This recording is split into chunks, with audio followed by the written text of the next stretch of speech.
Hello everyone and welcome back to another video from Crazy Gamer. In this video, I'm going to show you how to delete your account on Rocket League.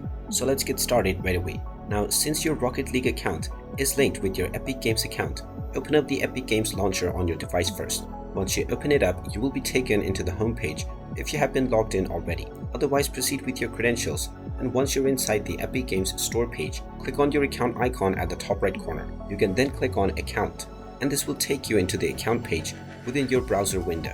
Now, underneath account settings, if you scroll all the way down, you will see the request account delete option. Go ahead and click on this, and you will be asked whether you are sure that you want to delete your account. Click on the delete account button once again, and after you proceed with verifying your identity, you will be logged out from your account and your account will be scheduled for deletion. And based on the instructions, you will still have about 14 days within which you can log back into your account to cancel your account deletion. And there you have it.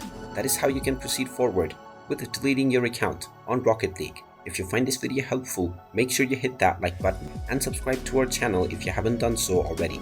Also ring that notification bell to never miss another update from us. Thank you for watching, and I will see you again in the next video.